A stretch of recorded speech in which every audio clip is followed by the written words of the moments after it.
Kemudian juga Allah Subhanahu wa taala menjanjikan kalau kita berusaha untuk selalu beramal saleh, janji Allah pasti benar.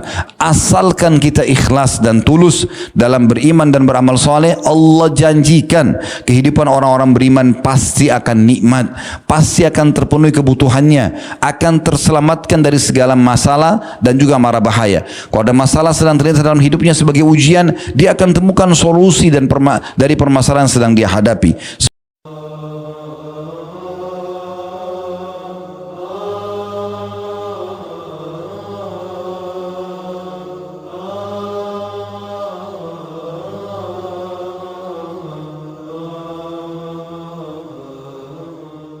Oleh karena itu khutbah kita berjudul dengan pesan emas Ramadan. Pesan yang pertama adalah Tuhanmu menyayangimu wahai saudaraku, dan juga raihlah, oleh karena itu raihlah cintanya. Ramadan kemarin dibuatkan program-program kita padat sekali. Mulai dari sebelum subuh kita sudah siap-siap untuk sahur. Itu jenis ibadah kepada Allah Subhanahu wa taala. Kemudian azan subuh kita mulai sholat.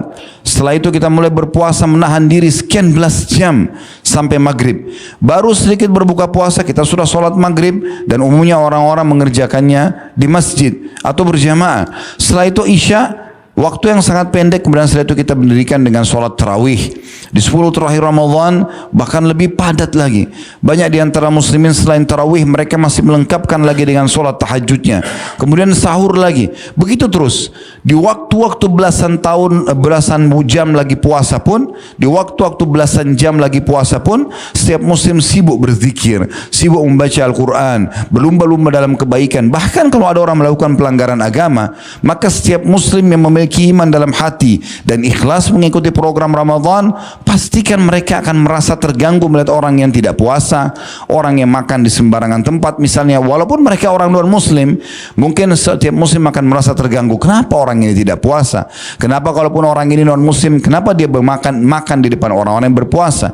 Setiap kali ada orang melakukan pelanggaran agama diingatkan, kamu lagi puasa. Dan memang begitu sabda Nabi SAW. Kalaupun seseorang kalian sedang berpuasa, kata Nabi SAW, dan diajak bertengkar, diajak untuk melakukan kemaksiatan, maka cukup dia mengucapkan, aku sedang mengikuti program puasa. Jadi memang Ramadan itu adalah bulan di mana kita ditarik untuk lebih mengenal dan meraih cinta Allah Subhanahu wa taala. Ramadan adalah menjadikan kita atau dijadikan sebagai wadah untuk kita pendekatan diri kepada Allah Subhanahu wa taala. Allah memaafkan dosa-dosa, melipat gandakan pahala, meninggikan derajat, menjaga setiap orang-orang beriman dari pelanggaran agama sehingga mereka selamat dari siksa yang pedih yang sudah diancamkan di kuburan dan juga di neraka nanti. Allah mencintai hamba-hambanya, oleh karena itu Allah buatkan untuk mereka program-program tadi. Dan Allah memang memiliki sifat sangat penyayang dan sangat mencintai hamba-hambanya. Oleh karena itu Allah menginginkan kebaikan untuk mereka. Allah sebagai pencipta lebih tahu mana perbuatan, mana sikap, mana karakter yang memang bisa membawa setiap hambanya kepada kebahagiaan. Bagaimana kita dianjurkan agar jujur, amanah, tanggung jawab, bakti sama orang tua, menjenguk orang sakit, membantu orang susah, dan seterusnya. Semua itu membawa kepada kebahagiaan seseorang. Dan bagaimana kita dilarang dari pelanggaran-pelanggaran agama, dusta, menipu misalnya, atau mengganggu orang lain, mencuri, menggibah, memfitnah, memukul, bahkan sampai membunuh. Semua dilarang. Dan itu sebenarnya untuk membawa mereka kepada kebahagiaan. Karena orang yang baik akan dicintai oleh Allah, dicintai juga oleh Tuhannya. Oleh karena itu Ramadan menitip pesan untuk kita. Dan Allah Subhanahu wa taala memperkenalkan dirinya dalam banyak ayat Al-Quran, diantaranya surah Al-Hijr ayat 49, di mana bunyinya, Nabbi ibadi anni anal ghafurur rahim. Kabarkanlah wahai Muhammad kepada hamba-hambaku bahwa saya sesungguhnya aku adalah zat yang maha pengampun. Yang dimaksud dengan Ghafur adalah Tuhan atau zat yang paling suka memaafkan semua kesalahan hambanya walaupun berulang. Allah mengatakan, beritahukan kepada hamba-hambaku wahai Muhammad, kalau aku sifatnya Al-Ghafur, suka memaafkan kesalahan hamba yang terulang-ulang asal dia minta maaf. Dan ini tidak mudah. Di saat di kalangan manusia, di kehidupan kita sudah ketahui, bila seseorang di antara kita misalnya memaafkan kesalahan orang lain, mungkin sekali, mungkin dua kali, itu pun mungkin tidak mungkin di sekian, dan kedua kalinya pun kita sudah sangat berat memaafkannya. Ada orang bahkan tidak bisa memaafkan di pertama kali perbuatan kesalahan orang lain, tapi Allah sifatnya Ghafur. Ditambah lagi Allah mengatakan Ghafurur Rahim, dan Rahim adalah zat yang maha penyayang. Maknanya luas sekali, artinya sangat menyayangi hambanya walaupun mereka memiliki banyak pelanggaran-pelanggaran. Apalagi hamba yang menjaga diri dari tidak melanggar, maka akan lebih disayangi. Begitu juga Allah Subhanahu wa taala menyebutkan dalam surah Al-Buruj ayat 14, wa huwal ghafurul wadud, dan Allah adalah zat yang maha pengampun. Diulangi lagi makna Ghafur, yaitu zat yang paling suka memaafkan kesalahan hambanya walaupun berulang-ulang, yang penting dia meminta maaf atau taubat ataupun kembali kepada Tuhannya. Dan juga di sini ditambahkan dengan kalimat Al-Wadud, yaitu zat yang maha mencintai.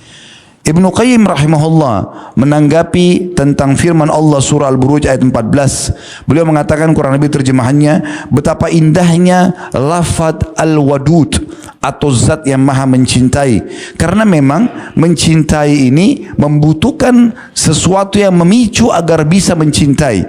Plus lagi, cinta itu kalau sudah dicoreng, ya, dirusak, maka tentu saja akan hilang dari seseorang. Tetapi Allah Subhanahu wa taala memberikan gambaran kepada hamba-hambanya sifatnya Al-Wadud, maknanya akan terus mencintai hamba-hambanya walaupun mereka memiliki pelanggaran-pelanggaran agama.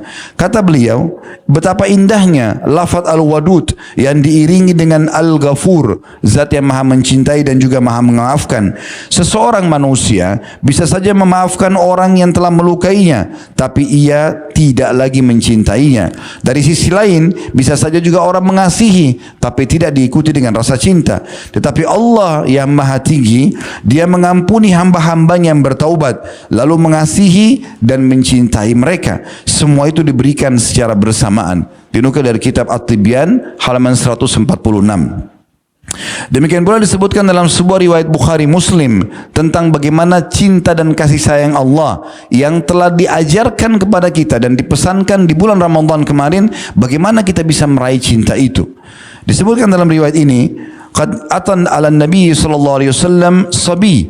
Satu hari pernah didatangkan kepada Nabi SAW tawanan-tawanan perang. Fa idza imra'atun minas sabi qad tahalabat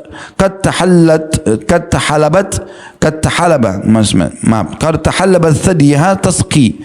Ada seorang tawanan perang dari kalangan wanita yang dadahnya sudah dipenuhi oleh air susu. Artinya memang dia masih menyusui bayinya. Idza wajada sabiyan fi sabi akhadathu fa'alsaqathu bi batniha wa arda'athu. Maka tiba-tiba ibu ini setelah mencari begitu lama di kalangan tawanan anak-anak kecil, anak dia, sampai dia menemukannya. Pada saat dia menemukannya, maka dia langsung memeluknya, ya, merapatkan ke perutnya, dan dia pun menyusuinya. Dengan begitu senangnya ibu ini karena tadinya anaknya hilang dalam peperangan tersebut. Maka Nabi SAW pada saat melihat kejadian tersebut berkata kepada para sahabat, faqala lana Nabi SAW, maka sahabat yang meriwayatkan hadis ini mengatakan Nabi pun SAW berkata atau bersabda kepada kami, atarawna hadhi tarihatun waladaha finnar. Apakah kalian mengira ibu ini akan melempar anaknya ke dalam api?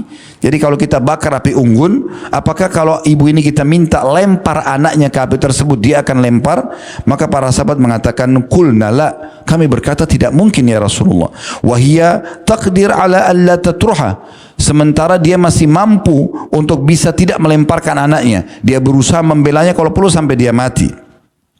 Maka Nabi SAW menitipkan pesannya, dan ini yang penting dalam bahasan kita. Faqala lillahi arhamu bi'ibadihi min hadi wa biwaladiha. Ketahuilah bahwasanya Allah Subhanahu wa taala jauh lebih mencintai dan mengasihi hamba-hambanya dibandingkan ibu ini, ya, daripada atau kepada anaknya. Pesan ini teman-teman sekalian, pesan pertama menunjukkan bagaimana kalau kita dicintai oleh Allah Subhanahu wa taala, maka tentu saja semua yang kita butuhkan akan diberikan oleh Allah Subhanahu wa taala walaupun tadinya hidup kita penuh dengan dosa-dosa. Pesan kedua dari Ramadan, nikmatnya iman dan juga amal saleh. Ramadan memberikan kepada kita semua kesempatan untuk merasakan nikmatnya iman dan juga amal saleh agar kita terus mengejarnya selepas Ramadan. Abdullah bin Mas'ud mengingatkan kepada kita dalam sebuah statement beliau, disebutkan oleh Imam Bukhari dalam kitab Adab Mufradnya, Inna Allah yu'ti dunya ma yuhibbu wa ma lam yuhib. Sesungguhnya Allah memberikan dunia ini, maksudnya kebutuhan dasar di dunia ini, makanan, minuman, tempat tinggal, jabatan, nama baik dan keturunan, pasangan hidup, apa saja, kepada semua yang dia cintai dan tidak dicintai. Orang-orang kafir pun yang memang kufur kepada Allah, mengingkari kehidupan, mengingkari keberadaan Allah Subhanahu wa taala, juga tetap dipenuhi kebutuhan mereka. Lalu beliau mengatakan, wala yu'til imana illa man yuhib. Tapi dia tidak akan memberikan iman kecuali kepada siapa yang dia cintai saja. Ramadan mengajarkan kepada kita bahwasanya nikmatnya iman. Bukankah Ramadan kemarin baru kita rasakan bagaimana kita semangat sekali untuk sholat 5 waktu di masjid misalnya, untuk menghadiri sholat tarawih, untuk terus menjaga puasa kita agar tidak batal, untuk berusaha membaca ayat Al-Quran walaupun mungkin sebagian kita terbata-bata, mungkin terus memaksimalkan waktu-waktu mustajab doa. Ini sebentar lagi buka puasa, waktu mustajab doa, orang sibuk berdoa kepada Allah Subhanahu wa taala, yang berusaha mengerjakan ibadah umrah walaupun di Ramadan sangat padat, mereka mengeluarkan biaya yang besar, mereka meluangkan waktunya lalu pergi ke sana. Semua itu tujuannya agar kita bisa mengetahui ternyata amal soleh itu punya kenikmatan. Sebagian ulama salaf mengatakan sesungguhnya beribadah dan bercengkrama dengan Allah di tengah malam, di solat tahajud juga memiliki kenikmatan yang sangat besar, dan itu jauh lebih besar dibandingkan kenikmatan orang yang sedang berfoya-foya dan hura-hura di malam hari dengan kemaksiatannya. Kemudian juga Allah Subhanahu wa taala menjanjikan kalau kita berusaha untuk selalu beramal saleh, janji Allah pasti benar.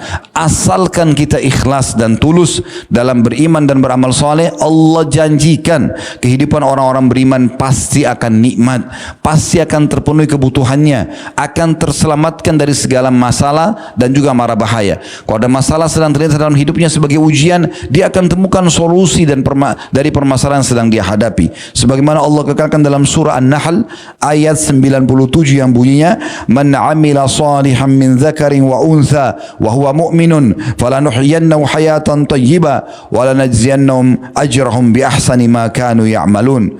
Barang siapa yang mengerjakan amal saleh, baik laki-laki dan ataupun perempuan, dalam keadaan dia beriman, maka sungguhnya akan kami beri kepadanya kehidupan yang baik. Hayatan thayyibah, kata sebagian ulama juga adalah kehidupan yang penuh dengan kesempurnaan, kebahagiaan, solusi dari permasalahan, rezeki yang melimpah.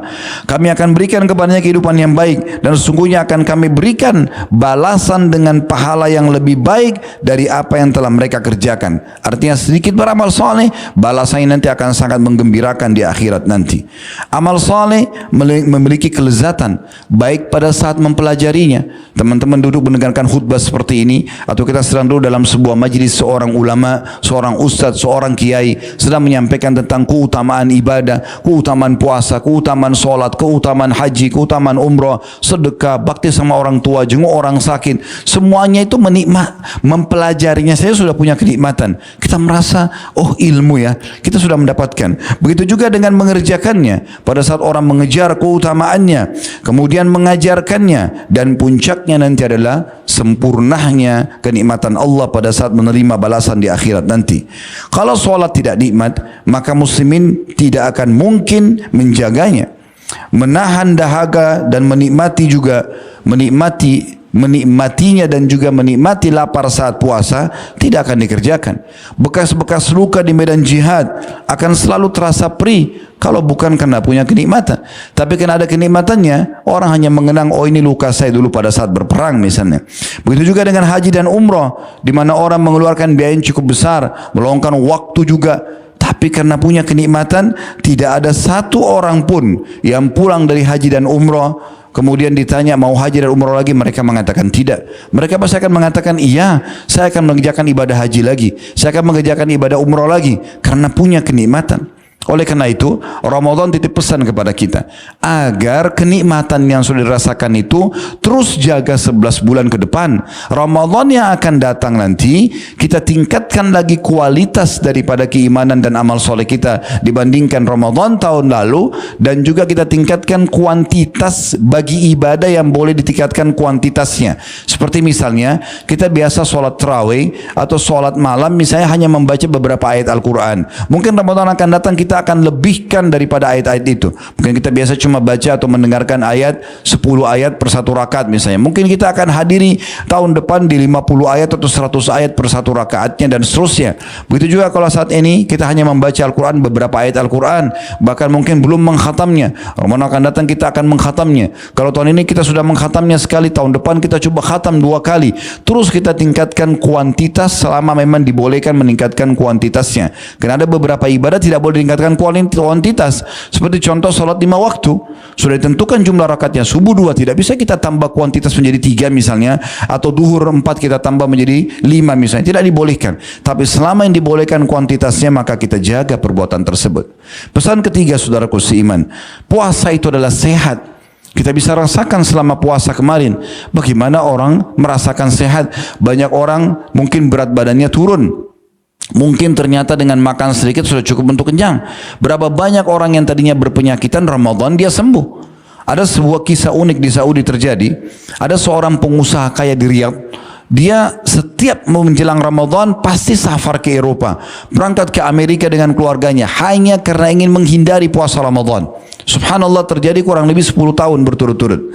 Setelah 10 tahun Allah subhanahu wa ta'ala uji dia dengan penyakit. Maka dia selalu merasa setiap berapa menit sekali perutnya kejang, dan di saat kejang dia tidak bisa sama sekali berbuat apa-apa. Dia teriak-teriak karena kesakitan. Sampai akhirnya dia keliling Eropa, keliling Amerika, cari dokter-dokter spesialis terbaik, tapi semua tidak mengetahui penyakitnya apa. Semua jenis pemeriksaan sudah dilalui dengan dia dengan biaya yang cukup besar. Sampai akhirnya dia bertemu dengan seorang dokter beragama Katolik di Jerman yang sudah lama ingin masuk Islam. Tapi dia butuh satu pemicu. Apa kira-kira yang bisa memicu dia untuk mengucapkan syahadat itu? Dia ingin sesuatu yang sangat besar, karena dokter ini dokter spesialis. Dia sering baca kebetulan Quran terjemahan dalam bahasa Jerman yang diletakkan di meja prakteknya. Datanglah orang ini, kemudian dia menunjukkan semua hasil pemeriksaan dokter-dokter, resep-resep obatnya. Akhirnya kesimpulannya, kata dokter yang Katolik ini, saya tidak menemukan Anda punya penyakit. Saya ingin tanya, Anda ini beragama apa? Maka dia katakan, saya Muslim. Kata pengusaha ini, saya adalah Muslim. Maka kebetulan waktu itu menjelang Ramadan di tahun ke-11 dari masa dia yang meninggalkan Ramadan, di akhir bulan Sya'ban. Maka dokternya mengatakan, setahu saya dalam agama kalian Islam ada bulan untuk berpuasa. Dia katakan iya ada, dan itu dalam waktu dekat. Karena saya juga sudah lama pelajari Islam. Kata si Muslim ini, iya, saya memang mengetahui itu, dan ini dalam beberapa hari lagi akan masuk Ramadan, bulan puasa. Maka kata dokter tersebut, saran saya, tinggalkan semua resep-resep obat ini dan coba kamu terapi puasa itu selama sebulan. Kontrol makanan dan minuman yang masuk ke tubuhmu. Maka dengan itu mudah-mudahan penyakitmu bisa sembuh. Ini yang nasihatnya dokter Katolik. Maka setelah itu dia pulang ke Saudi, dia praktikin. Subhanallah, dari awal Ramadan dia puasa sampai akhir Ramadan penyakit tidak pernah kambuh. Maka setelah itu pun dia taubat nasuha kepada Allah SWT, dan dia sebarluaskan ceritanya ini. Lalu kemudian dia sampaikan setelah Idul Fitri kepada dokter dia. Maka dokter itu akhirnya syahadat gara-gara kejadian ajaib ini. Dan tentu cukup banyak hasil-hasil penelitian dokter atau medis di masa sekarang, di mana memang puasa sangat memberikan manfaat untuk kesehatan kita. Pesan yang keempat, dan mungkin kita tutup dengan ini, adalah sebentarnya dunia dan semua akan menuju ke akhirat. Baru saja kita bertemu dengan Ramadan, akhirnya sudah selesai Ramadan itu. Dan begitulah sunnatullah di muka bumi ini. Setiap ada pertemuan akan ada perpisahan. Dan ini waktu teman-teman sekalian kita lalui seperti sekarang. Pagi aktivitas kayak tadi, kemudian masuk siang, nanti sore, nanti malam tidur. Besok lagi begitu. Ini semua demi Allah ada batas waktunya. Kita semua memiliki ajal. Setiap orang di antara kita sedang berjalan ke liang lahatnya masing-masing. Tinggal siapa yang lebih dulu akan jatuh ke liang lahatnya. Sangat bodoh kalau orang lalai dengan masalah ini. Dan Ramadan memberikan pesan emas yang keempat kepada kita tentang sebentarnya dunia dan pasti kita menuju ke akhirat. Oleh karena itu kita terus dipicu, ayo ibadah, ayo puasa, ayo sholat, ayo ngaji. Semua mimbar-mimbar Jumat, semua tempat-tempat musola dan tempat sholat, umumnya para ustadz atau para imamnya mengingatkan jemaahnya, ayo kita sholat, ayo kita begini dan begitu. Motivasi untuk membuka puasa karena orang berlumba-lumba dengan beramal soleh. Kenapa? Karena akhirat sangat dekat. Nabi SAW bersabda dalam sebuah hadis yang sahih riwayat Bukhari, sesungguhnya surga lebih dekat dengan seseorang antara kalian daripada tali sendalnya sendiri. Dia sibukkan diri dengan amal soleh, 1 detik 2 detik kemudian dia meninggal dunia, maka masuk ke dalam surga. Dan seseorang di antara kalian sangat dekat dengan neraka yang daripada tali sendalnya sendiri. Dia terus bermaksiat kepada Allah, tidak taubat, dari zina ke zina, dari bohong ke bohong, dari riba ke riba, pelanggaran ke pelanggaran, tidak mau taubat kepada Allah sampai ajalnya datang dan akhirnya masuk ke dalam neraka. Sungguh sangat beruntung orang yang mengambil pelajaran dari Ramadan ini, di mana Nabi SAW mengingatkan kepada kita bahwasanya dunia akan dilalui dan akan sebentar sekali, serta akhirat itu sudah menanti. Dan perlu diketahui dunia ini fana, sebentar, sirna, dan akhirat akan selamanya. Sekali kita miliki di dunia ini rumah, bisa saja rumah itu akan berubah status. Mungkin karena kita terlilit utang, atau yang paling nyata pada saat kita meninggal dunia akan menjadi warisan dan milik orang lain. Semua harta kita, mobil, uang simpanan, rumah akan menjadi warisan, jadi hak orang lain. Setelah itu dibagi, setelah ahli waris menerimanya, mereka pun ada yang tinggal di tempat itu, ataupun ada yang menjualnya, jadi hak milik orang lain lagi, ganti nama. Begitu juga seterusnya. Sementara di akhirat kita sekali mendapatkan istana di surga, sifatnya khalidina fiha, kekal selamanya, kepemilikannya kekal. Di dunia ini orang selalu takut kalau sakit. Di akhirat dijamin oleh Nabi SAW sampai masuk surga tidak akan pernah merasakan penyakit. Di dunia ini mengganggu aktivitas kita. Pada saat kita harus ke kamar mandi, ke toilet, buang air besar, buang air kecil, karena memang makanan ampas, makanan minuman tidak dibutuhkan akan harus dikeluarkan. Kalau tidak kita tahan maka akan sakit, atau mungkin kita akan merasa terganggu dengan itu. Tapi di surga kata Nabi SAW tidak ada lagi buang air besar, tidak ada buang air kecil, nggak ada WC di surga itu, tidak dibutuhkan kata Nabi SAW. Dan makanan juga minuman sisanya yang tidak dibutuhkan oleh tubuh mereka akan keluar dalam bentuk keringat yang lebih wangi dari kasturi. Tidak akan pernah rusak baju mereka, tidak akan pernah habis masa mudanya, semuanya kehidupan abadi. Bagaimana Nabi SAW secara live langsung menyampaikan berita tentang para sahabat yang wafat di perang Badar, di perang Uhud. Ya, Nabi SAW menyampaikan pada saat sahabat-sahabat meninggal di perang Badar, perang Uhud, sesungguhnya saudara-saudara kalian ini sedang bertemu dengan Tuhannya dan berbicara secara langsung, di mana Allah Subhanahu Wa Taala berkata kepada mereka, ya, wahai hamba-hambaku, mintalah sesuatu. Karena mereka kalau meninggal, kita kalau sudah meninggal nanti hijab mata kita akan diangkat, kita akan melihat malaikat, kita akan melihat alam semesta ini, akan bertemu dengan Allah Subhanahu Wa Taala, terlihat semuanya. Dan itu rukun iman kita yang kelima, iman kepada hari kiamat. Satu paket, kematiannya, proses kematian, alam barzahnya, kemudian bangkitan hari kiamat dan dihisab, dan juga surga dan neraka. Satu paket. Kita akan melihat semua itu. Maka Nabi SAW mengatakan, saudara-saudara kalian sedang berbicara dengan Tuhan kalian. Termasuk yang sangat unik adalah kisah Abdullah bin Haram radhiyallahu anhu, sahabat Nabi yang paling pertama mati syahid di perang Uhud, di mana beliau, kata Nabi SAW, semua orang yang meninggal syahid diajak bicara oleh Allah melalui belakang hijab atau melalui hijab. Jadi tidak ketemu dengan Allah langsung, kecuali Abdullah ini bertemu dengan Allah secara langsung. Kemudian Allah pun berkata kepadanya, mintalah wahai hambaku. Maka dia mengatakan, ya Allah, apalagi akan aku minta kepadamu sementara engkau telah menyelamatkan aku dari api neraka dan masukkan aku dalam surga. Dia sudah lihat neraka itu dan bagaimana dia selamat dari gemuruhnya, dari api panas apinya dan siksaannya. Kemudian dia masuk dalam surga, dia lihat surga itu luar biasa, nikmat yang abadi. Maka Allah mengatakan, mintalah wahai hambaku. Kata Nabi SAW, karena Allah terus mengatakan mintalah, maka permintaan dia bukan minta agar dihidupkan di dunia, kembali kumpul lagi dengan istri dan anaknya, kembali kepada pekerjaan atau meeting yang miliaran, atau melakukan aktivitas apapun. Dia mengatakan, ya Allah, kembalikan aku ke dunia untuk aku terbunuh lagi. Prosesnya ditusuk oleh musuh itu yang aku ingin rasakan. Dibunuh lagi, kemudian aku mendapatkan lipat ganda dari apa yang kau berikan sekarang. Begitu luar biasanya. Dan Allah SWT kekal dalam Al-Quran, wala tahsabanna alladziina qutilu fisabilillahi amwat. Jangan pernah kalian mengira orang-orang yang terbunuh oleh Allah itu mati. Bal ahyun rabbihim yurzaqun, tapi mereka itu di sisi Tuhan mereka, sementara mereka diberikan rezeki. Ramadan memberikan pelajaran kepada kita masalah itu.